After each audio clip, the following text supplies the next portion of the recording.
بسم الله الرحمن الرحيم. السلام عليكم ورحمة الله وبركاته. الحمد لله على إحسانه وشكر له على توفيقه وامتنانه.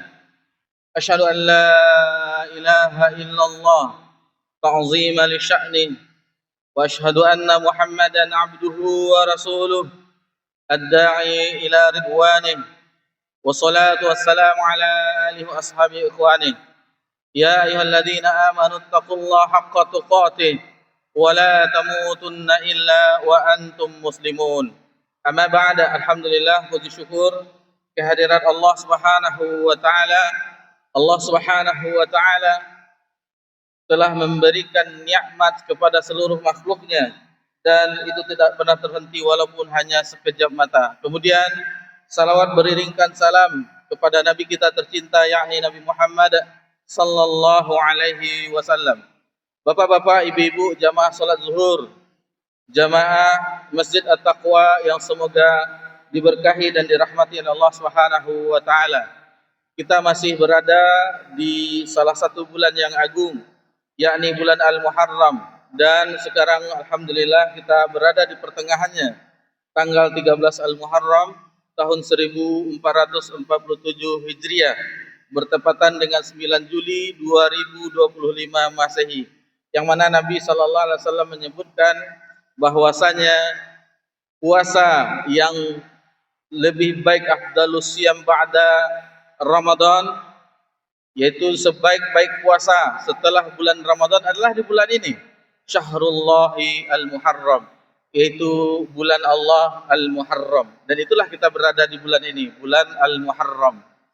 Baik, untuk melanjutkan pelajaran kita di siang yang berbahagia ini, dan ini adalah pertemuan kita yang ke-66 dalam pembahasan Kitabul Jami' yang disusun oleh Al-Hafiz Ibnu Hajar Al-Asqalani rahimahullah ta'ala. Kita masih di bab yang keempat. Bab yang keempat, yakni peringatan dari akhlak yang buruk. Dan ini adalah hadis yang ke-25 di dalam bab yang keempat ini. Itu berkenan tentang tukang namimah. Tukang namimah, adu domba. Baik, kita langsung dengarkan hadisnya bersama-sama. Faqala lahu Huzaifah. Berkata Huzaifah radhiyallahu anhu, sami'tun nabiyya sallallahu alaihi wasallam yaqul. Aku mendengar Nabi sallallahu alaihi wasallam bersabda, la yadkhulunal jannata qattat. La yadkhul jannata qattat. Jadi tidak akan masuk surga qattat. Qattat yaitu orang yang suka mengadu domba. Jadi qattat adalah orang yang suka mengadu domba. Sinonimnya dalam bahasa Arab ada persamaan katanya, yaitu dengan namimah. Orang yang suka mengadu domba, sebagaimana di hadis yang lain disebutkan, la yadkhul jannata namam. Tidak akan masuk surga orang yang suka namimah, yaitu mengadu domba. Jadi antara qattat, namimah itu adalah sinonim. Dua kata yang mirip, artinya sama, yaitu orang yang suka mengadu domba. Bapak-bapak, ibu-ibu yang semoga diberkahi dan dirahmati oleh Allah Subhanahu wa taala. Namun meskipun ini sama, tetapi kondisinya berbeda. Apa perbedaan antara qattat dengan namam? Qattat adalah seseorang yang mencuri berita, yaitu dia menguping, mendengar-dengar, mencuri berita, lalu disampaikan yang lain untuk tujuan mengadu domba. Adapun namam, dia nimbrung di situ, hadir di majelis namimah tersebut. Itu bedanya antara qattat dan namimah. Meskipun sama-sama adu domba, tetapi ada perbedaannya. Qattat hanya mendengar saja, mungkin dia menguping, dia tidak ikut di dalam majelis tersebut, menguping-uping saja, mencuri-curi berita. Adapun namimah, dia hadir, ikut di situ. Nah, itu beda antara qattat dengan namam, qattat dengan namimah. Kemudian lafaz la yadkhul jannah, tidak akan masuk surga. Di sini ada penafsiran dari ulama hadis. Masuk surga di sini kenapa? Ada dua penafsirannya, yaitu orang yang melakukan adu domba tersebut itu bagi yang menghalalkan perbuatan tersebut tidak akan masuk surga. Ini penafsiran yang pertama. Sama ketika seseorang, waliyadzubillah, mudah-mudahan Allah menjauhi kita dari perbuatan misalnya zina. Zina adalah perbuatan fahisyah, perbuatan yang keji. Tetapi jika ada orang melakukannya dan dia merasakan dalam dirinya itu adalah perbuatan halal, itu tidak akan masuk surga, maksudnya keluar dia dari Islam. Karena tidak meyakini hukum tersebut haram di dalam agama. Berbeda dengan orang yang mungkin karena rayuan syaitan akhirnya terperosok, tetapi dia mengakui keharaman tersebut. Itu adalah perbuatan dosa. Ini berbeda kondisinya. Nah, jadi kalau ada seseorang yang menghalalkan, ini kan boleh tidak haram di dalam agama, itu tidak akan masuk surga, maksudnya dia termasuk orang yang menghalalkan apa yang Allah haramkan. Yang kedua, maksudnya orang-orang ini tidak masuk surga dengan orang-orang yang masuk surga rombongan pertama. Kenapa? Karena dia diazab dahulu dengan dosa tersebut. Nah, jadi tidak masuk surga dengan golongan orang yang pertama. Golongan orang yang pertama itu lempeng, istilahnya tidak diazab dan tidak dihisab, masuk surga Allah Subhanahu wa taala. Karena keimanannya yang kuat dan menjauhi dosa-dosa besar dan dosa-dosa kecil. Jadi dia orang melakukan namimah ini tidak masuk surga, maksudnya penafsiran yang kedua tidak masuk surga dengan golongan orang yang seperti ini. Dia dihisab dulu, diazab dahulu, baru ketika itu Allah mengampuni dosa-dosanya. Baik.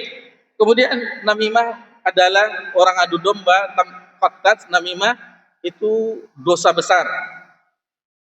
Sebagaimana hadis yang kita pelajari ini dari Hudzaifah, la yadkhul jannata qattat, tidak akan masuk surga orang yang suka mengadu domba. Kemudian di dalam Al-Quran, firman Allah Subhanahu wa taala dalam surah Al-Qalam ayat 11, Allah Subhanahu wa taala berfirman, hammadin masya'im binamim. Jangan ikuti orang yang suka mencela dan orang yang suka berjalan dengan kesana kemari dengan melakukan namimah, dengan melakukan adu domba.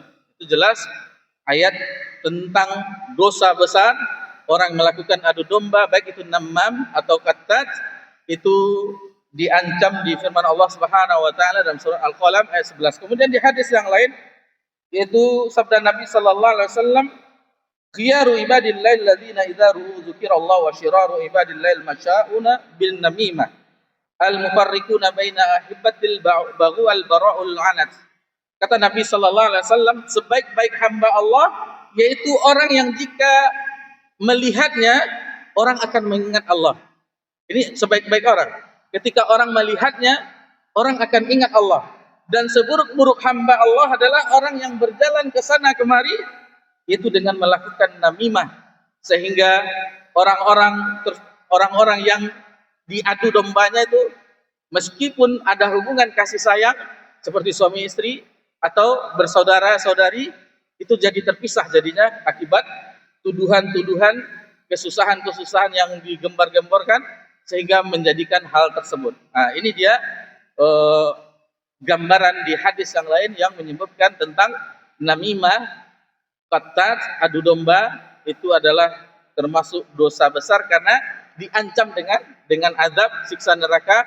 Dan nanti insya Allah akan kita bawakan juga hadisnya, orang yang melakukan namimah juga diancam dengan siksa kubur. Di sini kita ambil pelajaran bahwasanya khiyarukum indallahi alladzina idza ru'u dzikrallah. Sebaik-baik hamba adalah ketika orang melihatnya, orang yang melihatnya akan ingat akan Allah. Itulah para nabi dan rasul.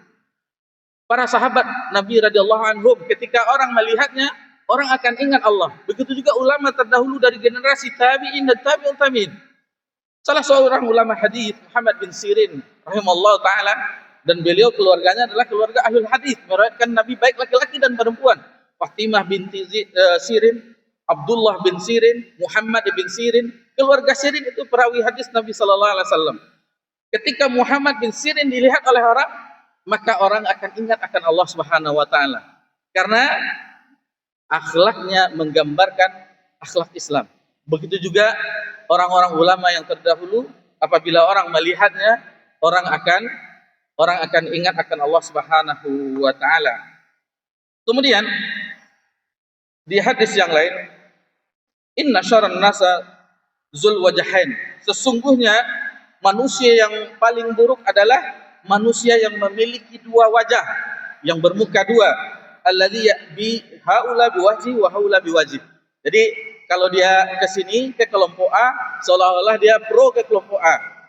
Apabila dia gabung ke kelompok B, seolah-olah dia pro ke kelompok B. Ini orang bermuka dua.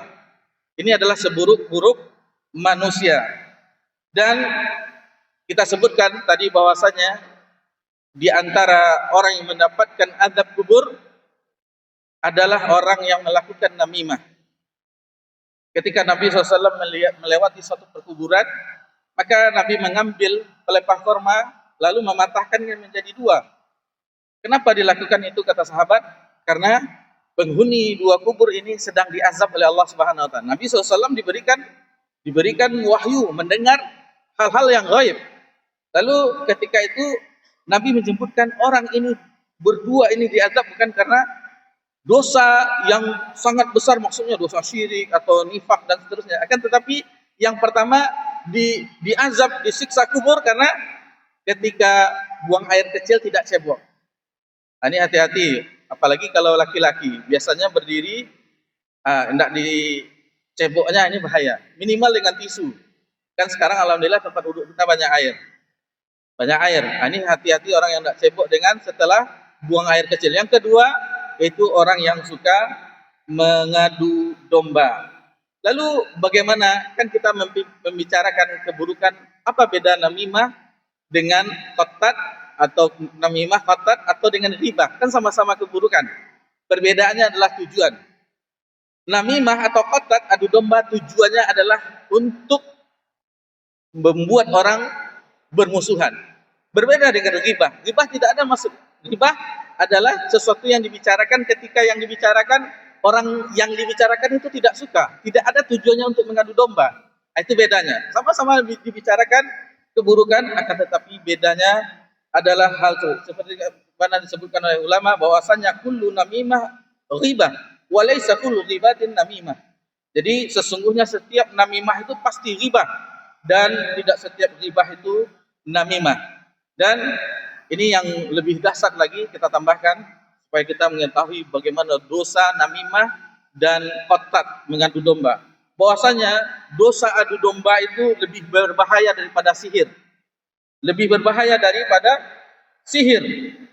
Abdullah bin Mas'ud menyebutkan dari Nabi SAW, ala unabbiukum maqtat man khatbu hiyal namimah qalatu bainan nas. Maukah aku kabarkan kepada kalian tentang al-addu? Lalu beliau melanjutkan, yaitu mengadu domba yang disebarkan di antara manusia. Itu dia, orang addu, yaitu kedustaan lebih besar daripada sihir. Ini maksud addu itu adalah sihir. Dan di dalam kitab Tauhid itu ada bab yang bahwasanya sihir secara makna bukan hakiki. Jadi orang adu domba itu dia menyihir orang dengan kata-katanya sehingga ikut akan dia. Terpisahlah antara suami dan istri, terpisahlah antara keharmonisan keluarga, terpisahlah antara hubungan saudara-saudari, hubungan keluarga. Jadi efeknya sama dengan sihir dan bahkan lebih bahaya daripada sihir. Jadi kenapa itu sangat besar dosanya? Karena ini Islam menganjurkan berkasih sayang, Islam menganjurkan bersatu. Adapun namimah dan qattat mengadu domba adalah memisahkan orang sehingga itu tidak dibenarkan di dalam Islam. Sebenarnya masih banyak yang bisa kita pelajari dalam pembahasan ini. Mudah-mudahan yang sedikit tadi itu bisa menjadikan ilmu bagi kita dan menahan diri kita agar tidak melakukan namimah qattat, tidak melakukan adu domba. Ditahanlah lisan kita. Mudah-mudahan kita bisa jangan menjadi orang gunting di dalam lipatan. Mudah-mudahan kita bisa merajut orang yang berpisah, orang yang berselisih. Kita islahkan, kita damaikan, bukan dipisahkan orang yang bersatu. Mudah-mudahan ini bermanfaat bagi kita semuanya, dan mohon maaf jika ada salah dalam penyampaian. Sallallahu alaihi wasallam wa ala alihi washabihi ajmain walhamdulillahi rabbil alamin. Wassalamualaikum warahmatullahi wabarakatuh.